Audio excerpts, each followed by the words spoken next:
On decree, one evil plan, one woman stood against it all. Discover the captivating true story of Queen Esther, who risked everything to save her nation from total annihilation. You won't believe what happened next.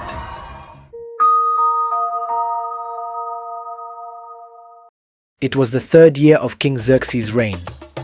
The Persian Empire, the greatest kingdom of its time, stretched from India to Ethiopia, encompassing 127 provinces. King Xerxes, known for his wealth and might, desired to showcase the glory of his kingdom to his nobles, officials, and military leaders. For 180 days, feasts and celebrations marked his dominion, each event more grandiose than the last. On the final days of this magnificent display, the king invited the people of Susa, from the least to the greatest, to a banquet in the royal palace garden. Wine flowed freely, served in goblets of pure gold, each unique in its design. The air was thick with laughter and music, yet beneath the surface, there lingered the tension of a ruler who sought to command awe, even within his inner circle. Xerxes was not merely hosting a feast, he was asserting his dominance, reminding all who attended of the might of Persia and the authority he wielded. Bring Queen Vashti to me. She must wear her royal crown and display her beauty before the nobles. The king's command was clear. Queen Vashti, renowned for her beauty, was summoned to stand before the gathered officials as a living testament to the wealth and power of the king.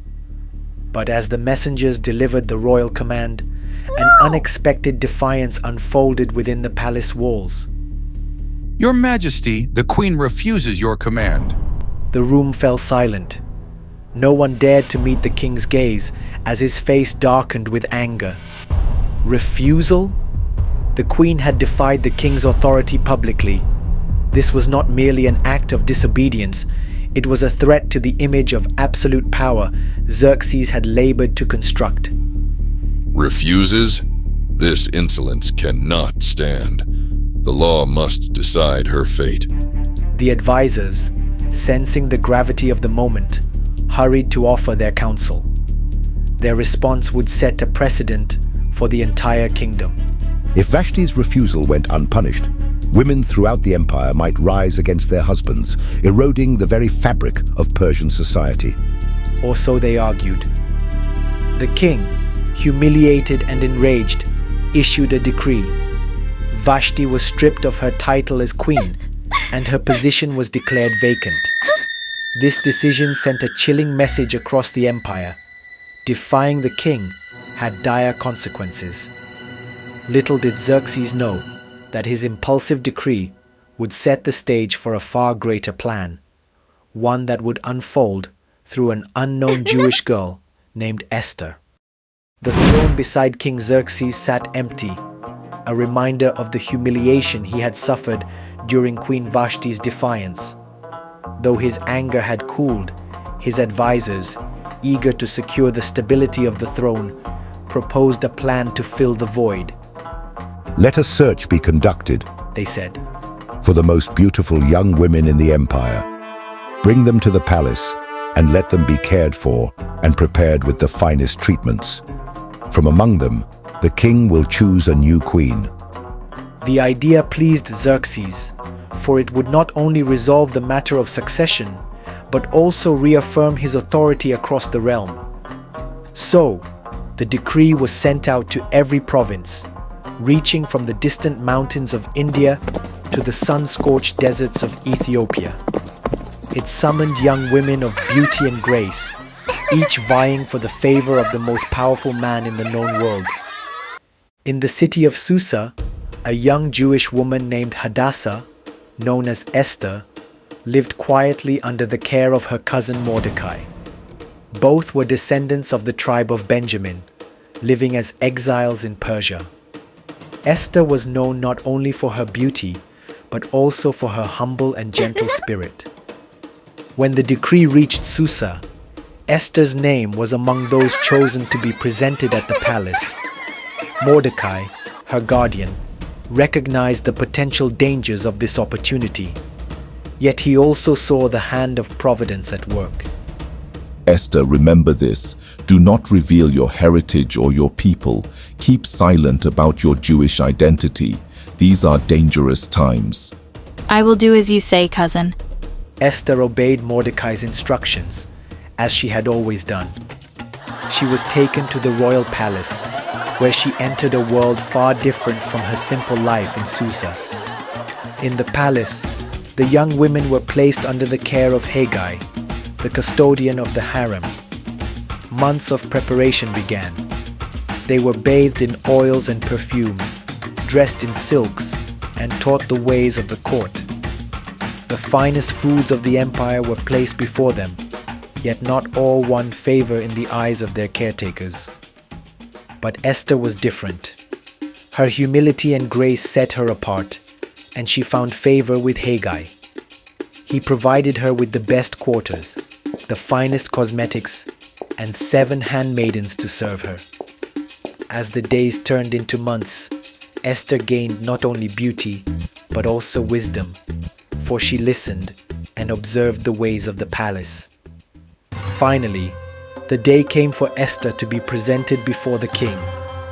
She wore no extravagant jewelry, only the simple adornments Haggai had suggested. Her confidence lay not in outward beauty, but in the inner grace that had sustained her through the months of preparation. When King Xerxes saw her, he was captivated. Among all the young women, Esther's beauty and character shone brightest. He placed the royal crown upon her head and declared her Queen of Persia. And yet, within the grandeur of her new life, Esther carried a secret. Her true identity as a Jew remained hidden, as Mordecai had instructed. Little did she know how significant that secret would become in the days ahead. Meanwhile, Mordecai continued to sit at the king's gate, ever watchful, ever faithful. Though separated by palace walls, his concern for Esther never wavered. The story was only beginning, and neither Esther nor Mordecai could foresee the challenges that lay ahead. Mordecai, though separated from Esther by the palace walls, remained vigilant. Day after day, he positioned himself at the king's gate, a place where news flowed freely and decisions affecting the empire were made. His quiet loyalty to Esther and his steadfast faith in the God of Israel guided him as he watched over her from a distance. The gates of the palace were not just a threshold. They were a hub of intrigue, ambition, and danger. Courtiers, officials, and guards passed through, exchanging whispers of royal affairs and conspiracies. Mordecai listened carefully, knowing that information was a powerful tool, especially for a man living in exile.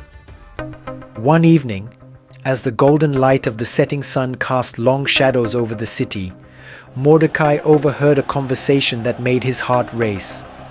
2 of the king's eunuchs, Bigthana and Teresh, were plotting treachery. Their voices were low, but their words carried venom.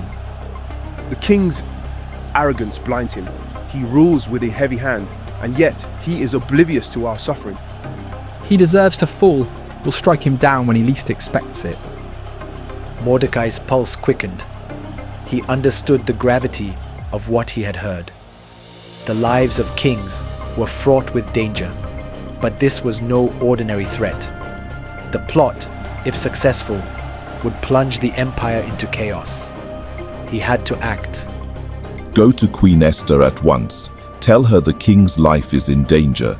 These men, Bigthana and Teresh, are conspiring to assassinate him. She must warn him before it is too late. The messenger hurried to Esther's quarters, and without hesitation, she relayed Mordecai's warning to the king. The palace erupted into swift action. The eunuchs were arrested, and their plot was uncovered. Bigthana and Teresh were tried and executed their treachery serving as a grim reminder of the dangers within the king's own court. Mordecai's actions had saved the life of King Xerxes, and his loyalty was recorded in the royal chronicles, a testament to his bravery and integrity. Despite his life-saving deed, Mordecai received no reward or recognition. Yet he did not act for praise or favor. His faith and sense of duty drove him, not ambition. Unknown to him, this moment of loyalty, seemingly forgotten, would play a pivotal role in the unfolding of a much greater plan. For now, life returned to its routine. But in the shadows of the palace, new schemes were brewing, ones that would threaten not just the king, but an entire people. The story now shifts to a man whose name would become synonymous with hatred and pride. Haman, the son of Hammedatha, a descendant of Agag, the Amalekite king. Haman's rise to power was swift and calculated. He earned the king's favor, securing a position as the chief advisor and the most powerful man in the kingdom after Xerxes himself. With his new title came authority, and with authority came ambition. Haman was no ordinary servant of the king. His pride demanded more than respect. It demanded absolute reverence. A royal decree was issued. All the king's officials must kneel and bow before Haman as he passed, a command meant to elevate Haman above the common masses. Among the officials at the king's gate was Mordecai. Day after day, as Haman passed by in his chariot or entourage, the crowd would bow low, faces pressed to the ground. But Mordecai remained seated, unmoving, his posture defiant, and his gaze steady. Mordecai's refusal was not born out of rebellion for its own sake, but out of his faith. He would bow to no man, for such honor was reserved for God alone. This act of silent resistance ignited a fire of fury within Haman. Haman's officials, puzzled by Mordecai's actions, reported the matter to Haman, hoping to see if this defiance would be tolerated. Haman's anger burned as brightly as the sun over Susa. The offense was too great to ignore, but for a man like Haman, one Jew's defiance was not punishment enough. Haman's pride demanded a greater vengeance. A single man defies me, and yet he is not alone. They are all alike, this Mordecai and his people. I will not rest until every Jew in the empire is destroyed. Fueled by his hatred, Haman devised a plan to annihilate the entire Jewish population within the empire. This was not merely an act of revenge. It was an attempt to erase the name and memory of the Jewish people forever. Haman approached King Xerxes with cunning words, masking his hatred with flattery and false concern for the stability of the empire. Your Majesty, there is a certain people scattered across your provinces. Their customs are different from all others. They do not obey your laws, and their presence threatens the peace of your kingdom. If it pleases the king, let a decree be issued to destroy them, and I will personally contribute 10,000 talents of silver to the royal treasury to fund this endeavor.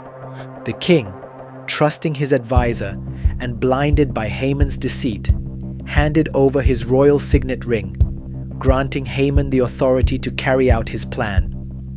A decree was written and sent to every province, sealed with the king's ring, instructing officials to destroy, kill, and annihilate all Jews, young and old, men, women, and children, on the 13th day of the 12th month.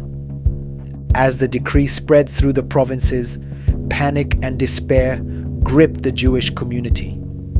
In the streets of Susa, the scrolls of death were read aloud, their words echoing like thunder. Families clung to one another, tears streaming down their faces as they realized the gravity of what lay ahead. Yet while mourning, Mordecai's resolve only grew stronger. Meanwhile, Haman reveled in his victory, oblivious to the unseen hand that was already at work. He believed his plan was foolproof, his revenge inevitable. But the God of Israel, though silent, was not absent. Even as darkness threatened to consume the Jews, the first threads of their deliverance were being woven. The streets of Susa were heavy with grief. From the moment Haman's decree was announced, the Jewish community was plunged into mourning. Families tore their garments, covered themselves in ashes, and wept openly in the marketplaces and temple courtyards. But one voice rose above the rest, a voice of anguish, a voice of defiance. Mordecai, faithful and steadfast, stood at the king's gate. He cried out to the God of Israel, lamenting the impending destruction of his people. Inside the palace, Esther was shielded from the cries of the streets. The grandeur of the royal courts offered comfort, but it also created a barrier between her and the struggles of her people. She had no knowledge of the decree or the despair that gripped the city until her maidservants brought news of Mordecai's public mourning. What has happened? Why is my cousin in sackcloth? Send him clothing at once. He cannot sit at the king's gate in mourning.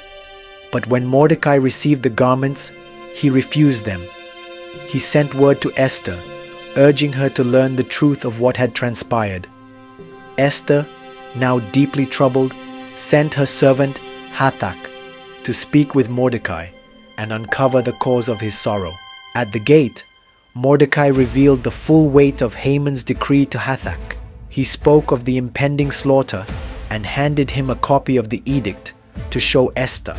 Tell the queen she must go to the king and plead for the lives of her people. Let her know that the fate of the Jews now rests in her hands. Hathach returned to Esther with the message, and for the first time, she felt the weight of her secret identity. She was not just a queen, but a Jewess, one of the people Haman sought to destroy. Alone in her chambers, Esther wrestled with her thoughts. The law of the Persians was absolute. No one could approach the king uninvited, even the queen, unless he extended his golden scepter. To do so without permission was to risk death. For 30 days, the king had not summoned her, a silence that deepened her fear. Tell Mordecai this. All the king's officials know the law.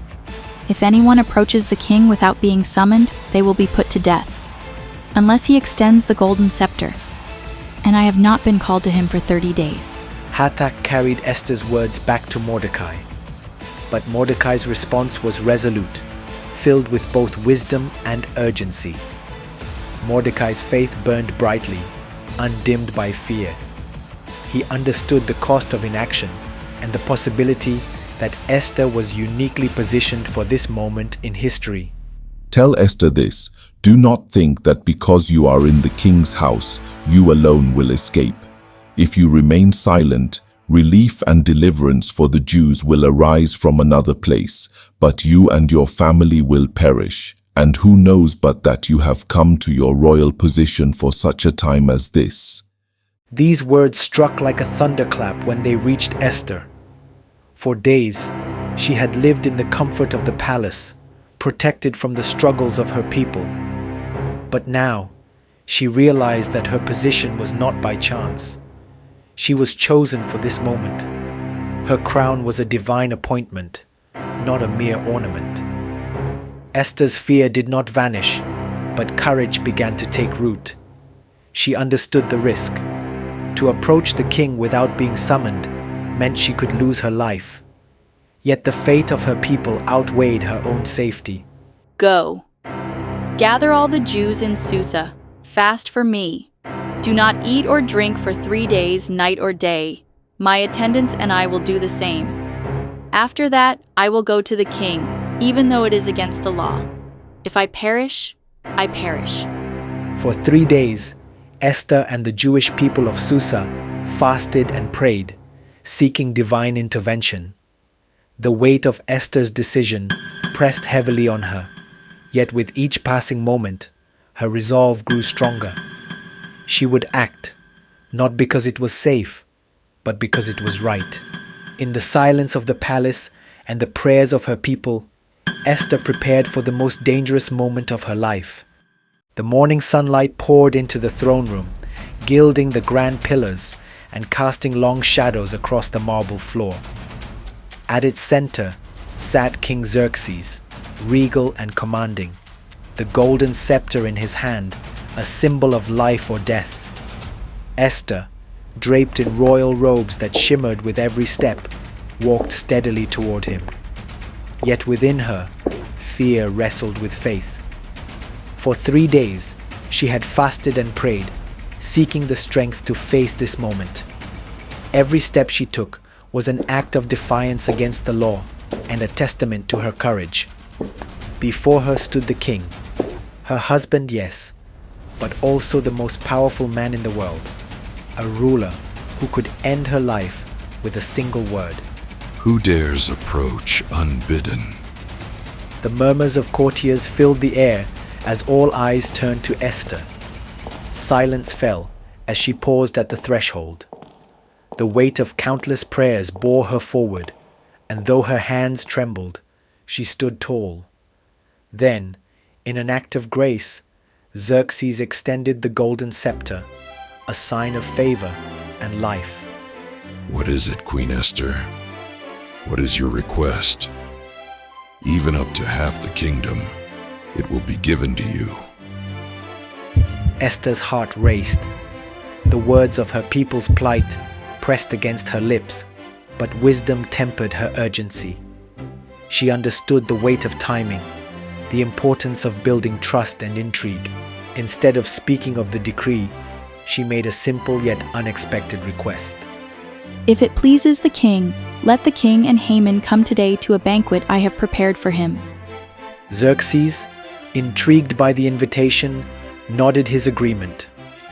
Haman, proud and self-satisfied, relished the honor of dining with the king and queen alone. He saw it as confirmation of his power, unaware that this invitation was the first thread unraveling his carefully woven plot. Later that day, the king and Haman arrived at Esther's chambers. The table was adorned with golden plates, jeweled goblets, and an array of the finest foods in the empire. Yet beneath the surface of luxury and politeness, the air was heavy with tension. Esther's heart beat rapidly as she served wine to the king, carefully choosing her moment. Now, Queen Esther, what is your petition? It will be given to you. What is your request? Even up to half the kingdom, it will be granted. The room seemed to hold its breath. This was her moment. She could expose Haman's plot, plead for her people, and beg for their deliverance. But as Esther looked into the king's eyes, she hesitated. The timing did not feel right. Instead, she chose patience and wisdom. My petition and my request are this. If the king regards me with favor, and if it pleases the king to grant my petition, let the king and Haman come tomorrow to another banquet I will prepare for them. Then I will answer the king's question. Xerxes agreed, his curiosity piqued. Haman, filled with pride, left the banquet in high spirits, certain that his power and influence were secure. He saw himself not just as the king's advisor, but as an equal to the royal family. Haman's joy overflowed as he walked through the streets, his chest puffed with self-importance. But as he approached the king's gate, his good mood soured. There sat Mordecai, as defiant as ever, refusing to bow or show him respect. How dare he? This Jew humiliates me in the sight of all. Though Haman's fury burned within him, he restrained himself, for he believed his revenge was assured. That very night, he gathered his family and friends to boast of his wealth, his sons, and the honor of dining twice with the king and queen. Yet even as he gloated, Mordecai's defiance haunted him. Build a gallows 75 feet high. In the morning, ask the king to have Mordecai hanged on it. Then you can go to the banquet in peace. Haman smiled at the suggestion, his pride feeding on the thought of Mordecai's public humiliation. That night, construction of the gallows began, a towering symbol of Haman's hatred. But unknown to him, the wheels of providence were already in motion. God, who had remained silent, was orchestrating events to deliver his people. That night, while the city of Susa slumbered, the king was troubled. Sleep eluded him, his mind restless and his heart uneasy.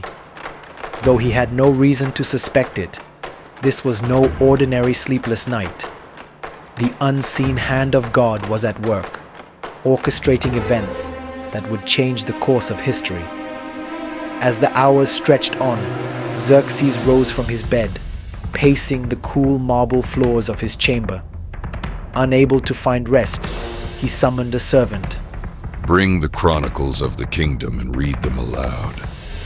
Perhaps the record of my reign will ease my mind. The servant returned with the scrolls. He began to read, his voice steady and low. At first, the words seemed mundane, recounting ordinary affairs of the empire. But then, a passage caught the king's attention. In the days past, Mordecai, who sat at the king's gate, uncovered a plot by Bigthana and Teresh, two of the king's eunuchs who sought to assassinate his majesty. Mordecai's warning foiled their plans, and their treachery was punished. Wait, what honor or recognition was given to this Mordecai for his loyalty? None, your majesty. The king's brow furrowed, his thoughts swirling. In the chronicles lay a story of courage and loyalty, a man who had saved his life, yet whose deed had gone unrewarded. Xerxes, a ruler who prided himself on justice and honor, felt the weight of this oversight. As dawn approached, he resolved to make amends. Even before the sun had fully risen, the king summoned his court. Among those who arrived was Haman, who had come early with his own plans. He sought permission to execute Mordecai, intending to hang him on the gallows that had been built in the dead of night. But as Haman entered the court, he found the king deep in thought, ready to issue his own command. Haman, you are wise in the matters of the court. Tell me, what should be done for the man the king delights to honor? Haman's heart leapt. He could not imagine anyone else the king would wish to honor more than himself. His mind raced with ideas, each one grander than the last. For the man the king delights to honor, let a royal robe be brought, one the king has worn, and a horse the king has ridden, with a royal crest placed on its head. Let the robe and horse be entrusted to one of the king's most noble princes, and let them lead the man on horseback through the city streets, proclaiming before him, "This is what is done for the man the king delights to honor." The king nodded, his eyes gleaming with approval. Excellent. Go at once. Take the robe and the horse and do just as you had said, for Mordecai the Jew, who sits at the king's gate. Do not neglect a single detail. The blood drained from Haman's face. Mordecai, the man he loathed, the one he had come to condemn, was now to be paraded through the streets in honor. Yet Haman could not refuse the king's command. His pride burned with humiliation, but he bowed and departed to carry out the order. As the people of Susa watched, astonished, Haman led Mordecai through the streets. His voice rang out with the proclamation, "This is what is done for the man the king delights to honor." When the procession ended, Mordecai returned to his place at the king's gate. Haman, however, hurried home, his pride in shambles. At home, Haman poured out his frustration to his wife and friends. For the first time, fear crept into his voice. "Mordecai, the Jew, he is the one the king delights to honor. If this continues, I will surely fall before him." Even as Haman spoke, the summons for the second banquet arrived. He had no time to dwell on his humiliation. Unaware that his downfall was imminent, he gathered himself and prepared to meet the king and queen once more. The second banquet unfolded with elegance and grandeur. Queen Esther sat poised at the head of the table, her regal composure masking the storm of emotions within.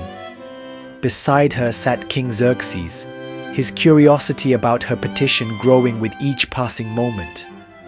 Opposite them was Haman, still reeling from the humiliation of leading Mordecai through the streets, yet outwardly maintaining his arrogant demeanor. The air was heavy with anticipation. This was the moment Esther had prayed and fasted for, the moment to reveal her true identity and expose the treachery of Haman. Yet, the weight of her words could alter the fate of an entire people. Esther knew that her next act required both wisdom and courage. Now, Queen Esther, tell me your petition. What is your request? Even up to half the kingdom, it will be granted. The king's voice was kind, even eager, as he addressed her. Esther took a deep breath, her heart pounding. For a brief moment, the room seemed to still, and she felt the strength of the prayers that had carried her to this moment. If I have found favor with you, your majesty, and if it pleases you, grant me my life. This is my petition, and spare my people. This is my request.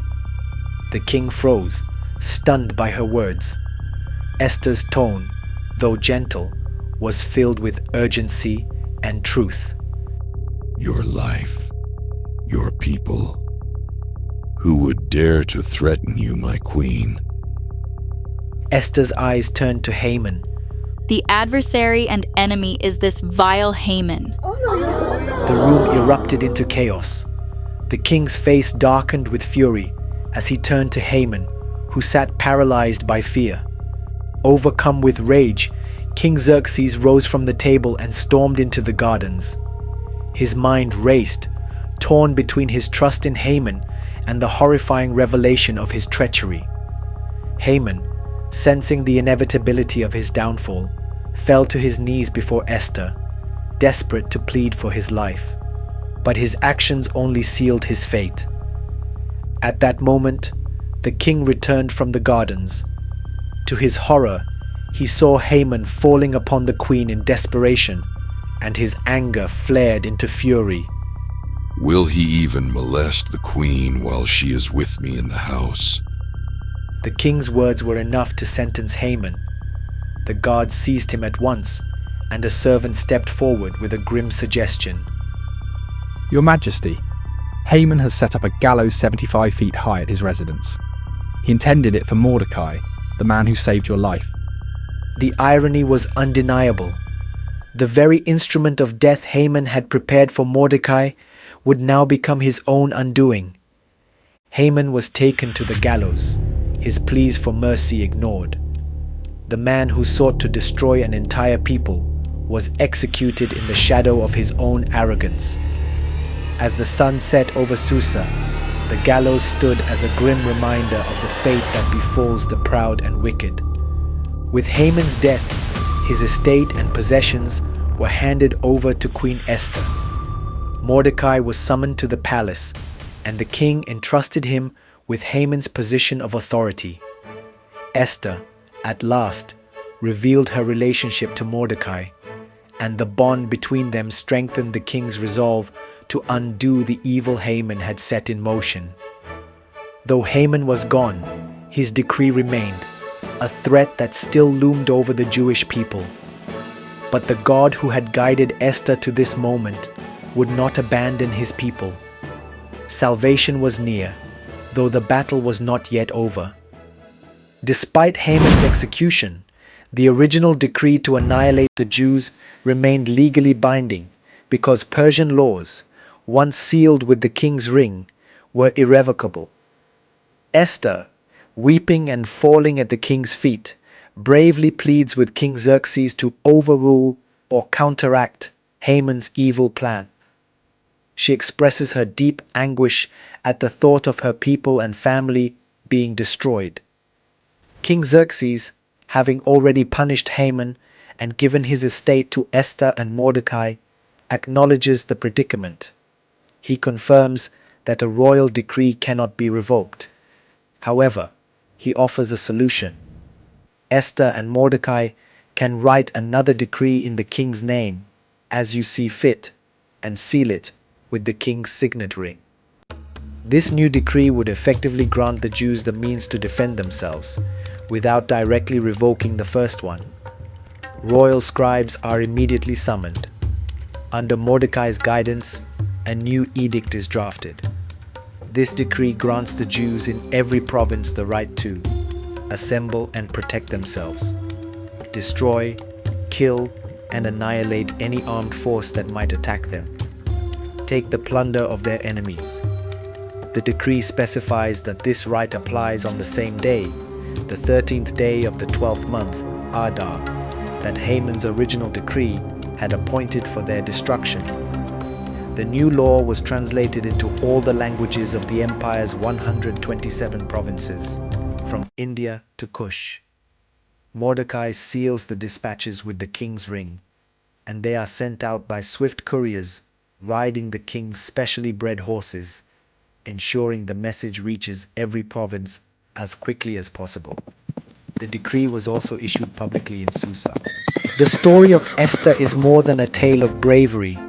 It is a testament to God's providence and the power of obedience. Though his name is never mentioned in the book, his presence is woven into every event. Esther's journey reminds us that we are often called for a purpose far greater than ourselves, and with courage and faith, even the most impossible circumstances can lead to triumph. If you have enjoyed this video and you want to watch more amazing Bible stories, feel free to click on the story shown to you on the screen now. Also, don't forget to like, share, and subscribe to be amongst the first to watch the next Bible story. And once again, stay blessed.